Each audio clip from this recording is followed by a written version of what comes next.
Good afternoon. Good afternoon. On behalf of Action for a Better Community, its President and CEO, Jerome Underwood, and its Board of Directors, I would like to extend a warm welcome to Senator Gillibrand, Congressman Morelli, and other dignitaries. My name is Patricia Lloyd.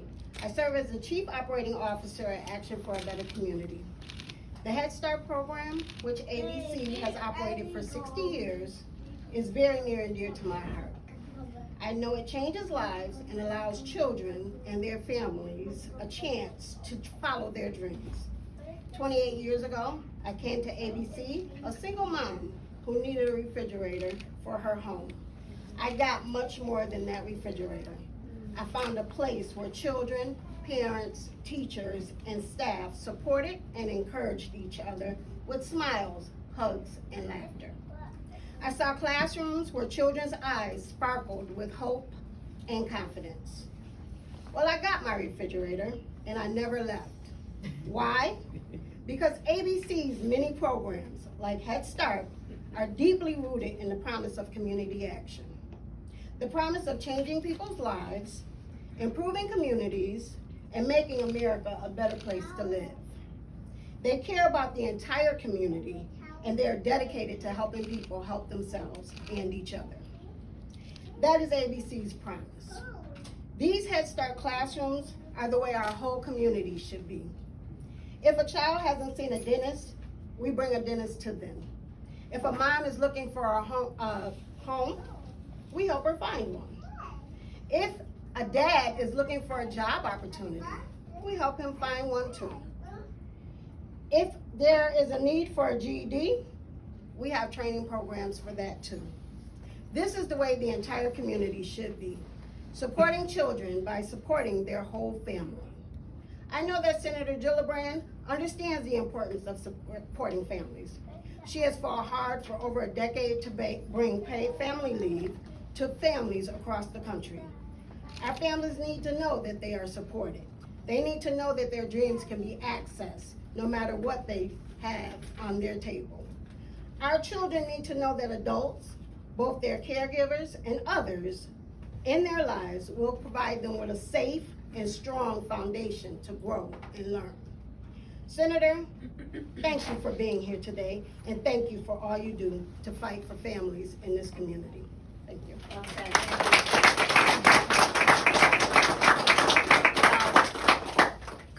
Couldn't say that any better. That was perfect. Thank you so much, Patricia. She's our CEO of Action for a Better Community.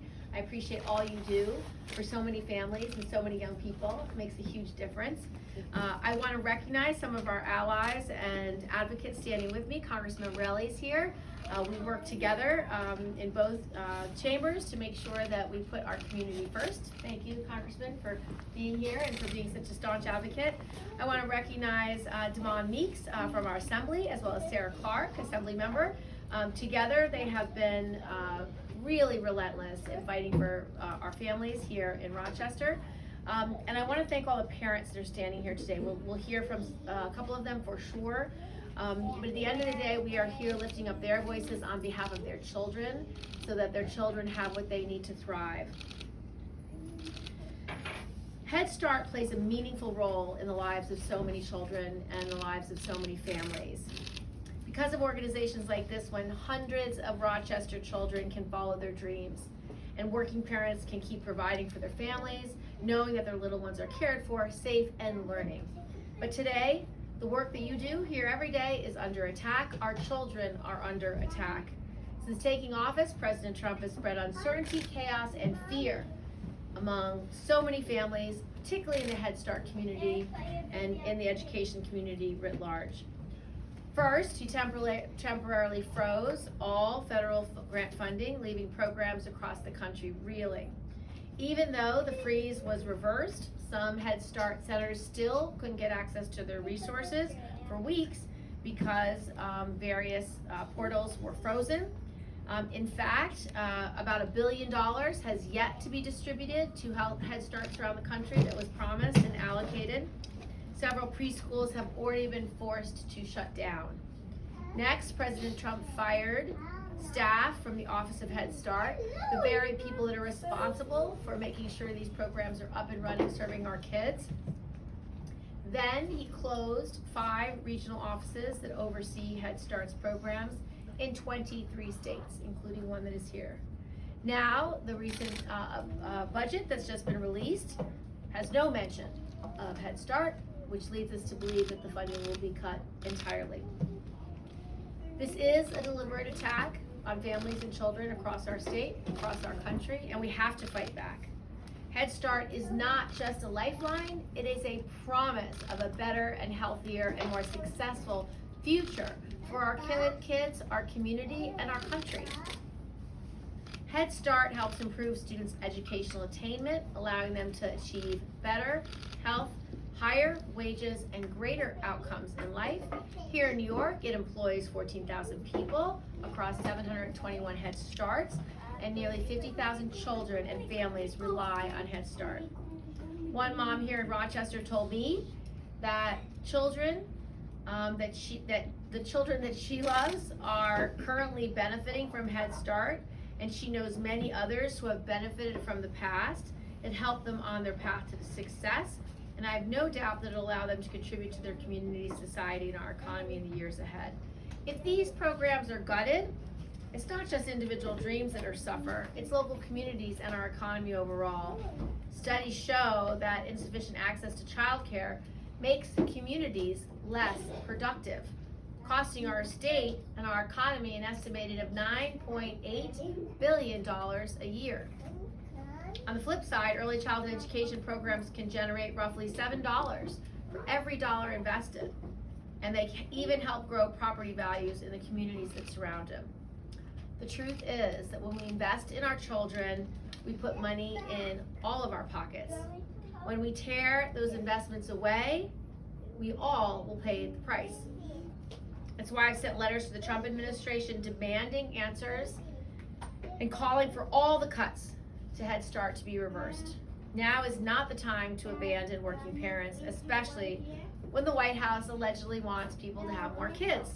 You cannot encourage families to grow while slashing every program that they actually need. As a parent and a longtime advocate for early childhood education, protecting Head Start and these programs is essential. I'll keep fighting to make sure that these vital services remain available for those who need them, and I look forward to hearing more from all of you about how these cuts will affect our communities. I would now like to bring up Congressman Joe Morelli to tell us his thoughts. Thank you. Thanks so much, Senator, for being here, for your ongoing commitment to children and families, not just here in New York, not just here in Rochester, but across this country. I'm very grateful for the partnership and all the work that you do and that we get to do together. It's great to be here with ABC. I know Jerome Underwood, who leads this organization, is away tending to family. And but I want to say, Patricia, he is always bragging on you. Where's Patricia?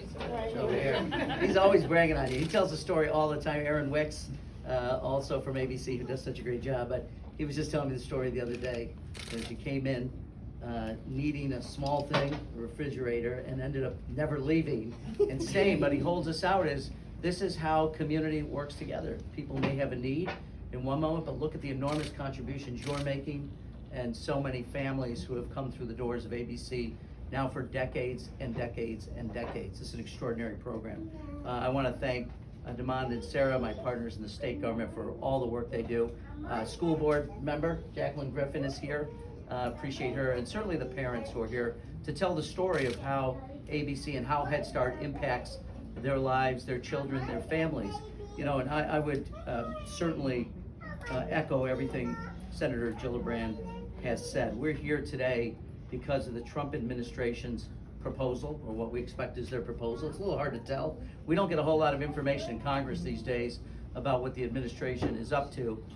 Sometimes I get to read it in the New York Times or get it on my feed from the various social media accounts, but the lack of communication with Congress, which frankly shouldn't upset anybody, I guess, except Congress members, except that we're the voice of the people. We're the ones who are out in community and trying to answer questions. I've met with the ABC team probably 3 or 4 times in the last just several weeks, talking about the crisis that will happen if Head Start is impaired in any way. And look, this is, and I'll let other people speak, and I'll cut short my remarks, but to say this, that if we want to make America stronger, we have to build an America for everybody, an opportunity for everyone. Head Start has had thousands of young people come through its doors, still has. We have about 800 families who are directly affected right now, not to mention the 200 employees who are working so hard to give people opportunity.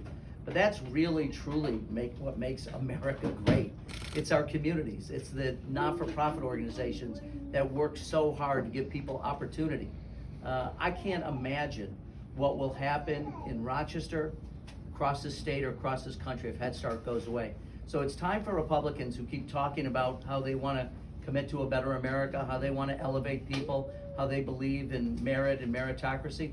How about this? Let's give everybody a hand up, an opportunity. And, you know, here's the other thing that I find interesting, and I'm sure the senator will agree.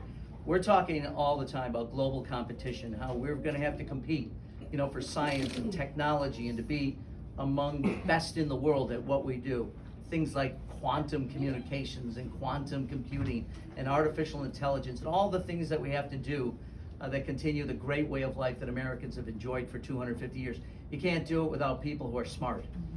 And you can't do it by not investing in education.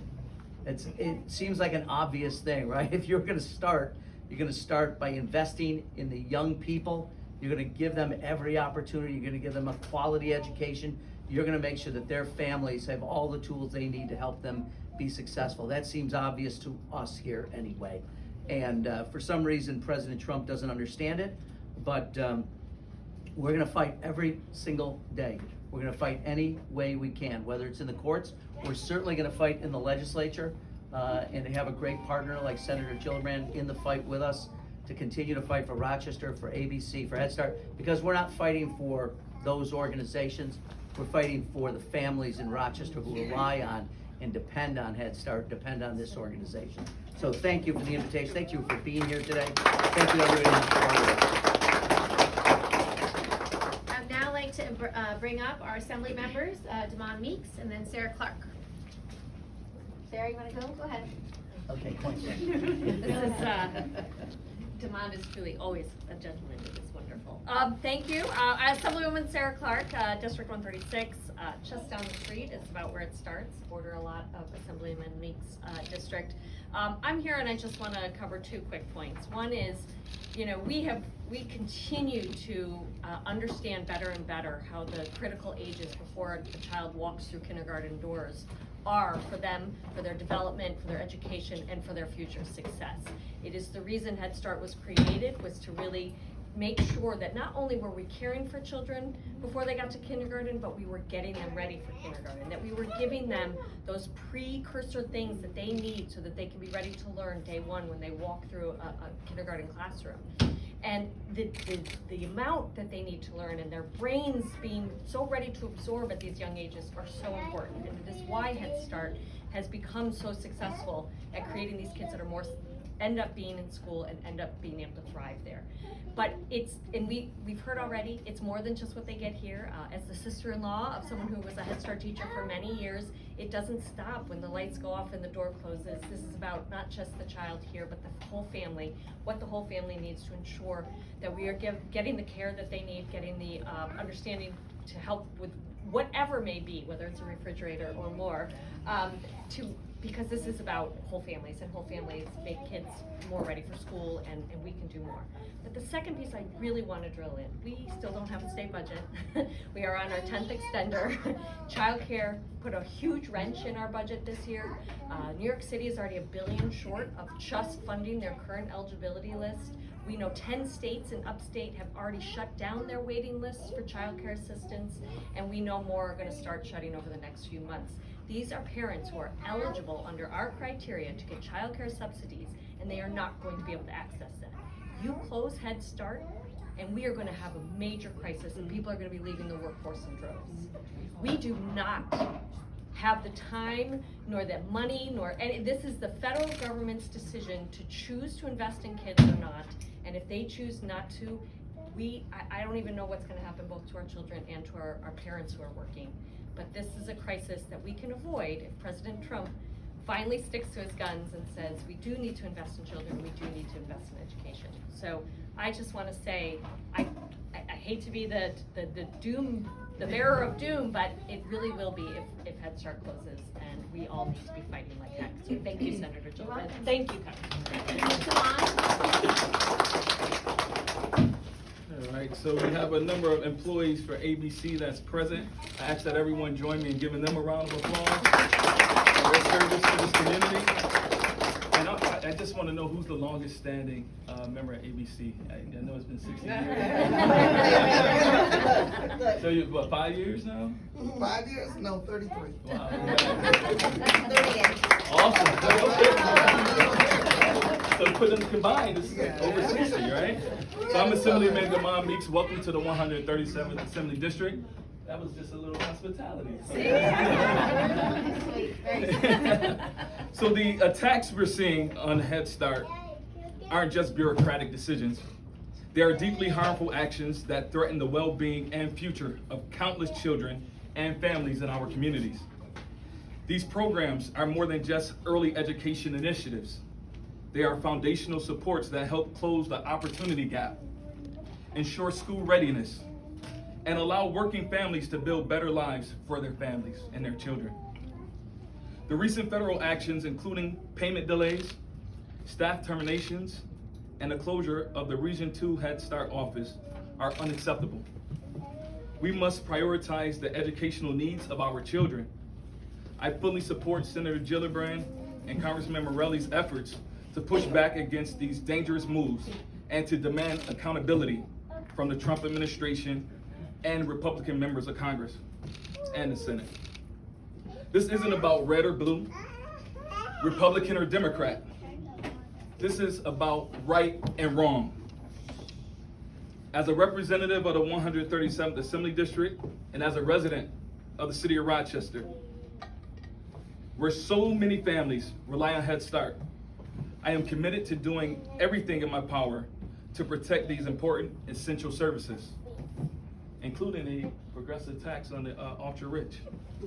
We cannot allow political decisions in Washington, D.C. to jeopardize the future of our children here at home. In the words of our great ancestor, Frederick Douglass, it is easier to build strong children than to repair broken men. Let us honor our ancestor and our babies, assuring a brighter future for all our children. Thank you. Next parent is Shakira Wiggins. I'm one of the parents of a 5-year-old now. She's been at this center for 2 years now. And I can honestly say like the growth and progression that she made has been amazing. She's reading books now, big words, just going around spelling stuff. They help potty train her. And this is a good resource for the community. As far as like if you do need something, they're there to help. The counselors are great, the teachers are great. And yeah, I'm in school myself, so her being in school and me going on, and I'm a nurse, so I'm just going to finish school up, yes. Thank you. It's just a good resource to have her in school learning what she needs, and you know, we sit down, we do homework together. I don't know, because daycare is expensive. I make too much money as a nurse, so I would have to pay out of pocket, and it's just taken away from me being with my family. You know, I would have to work all these hours to pay all my other bills, and now additional childcare. So I have 2 girls. The other one is she's a little baby, so that's a lot more money that I would have to pay. So yes, Head Start is definitely needed. It's definitely been an impact, a great impact on my life. So thank you, everybody. Thank Yeah. Tonya Kamara. This.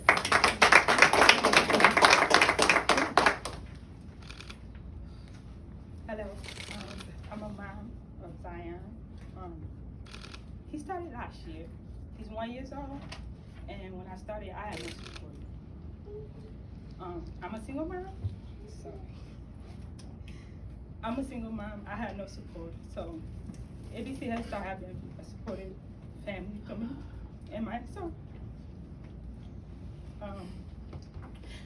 I'm also trying to go back to school for nursing because I had dropped out.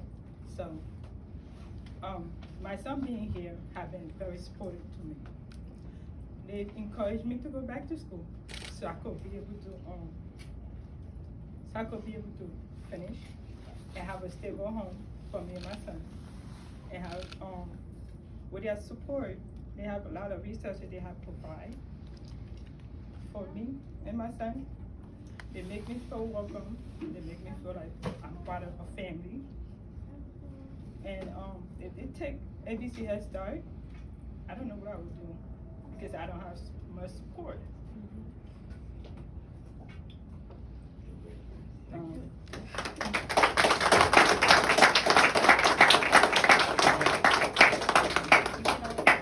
I truly think everything has been said. As a commissioner of the school board, I look at it as Action for a Better Community being a place for young mothers to grow and to learn, to be parents, the best parents they could be. By taking it away would be a devastation to us. This really upsets me. She just took me. It's a devastation. It would be a great devastation to lose a program like this where it's been grounded to help our young mothers be the mothers that they can be and be so successful. As a commissioner, I see the loss. I see the loss of literacy. These are the foundations where our parents learn, our kids learn to read. And without them, there will be no future for our children. These are some of the stepping stones that a lot of our community depend on. They depend on these organizations. To lose them, it would be a big devastation, as you heard this young mother say over here to my left and to my right. Please let us get together. Let's work together to make this happen, and let's keep it in our system, in our districts. And this organization is super, super important. Thank you. Your mom, Ashley's gonna close us out. Okay, last one.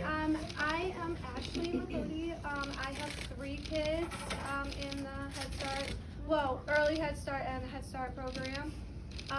One is 4, one is 2, and one is 3 weeks. And I just wanted to come on here and say what an impact it has had, especially on my 4-year-old. My 4-year-old started out in early Head Start when she was 2. And she was having some challenging behaviors at home. She was kind of like falling behind academically. She was in early intervention. And so we were working through those things, and we got her into early Head Start, and it completely changed her academically. She had fantastic teachers at that point, and throughout as well, but especially those starting out teachers, they were fantastic in getting her to the level where she needed to be.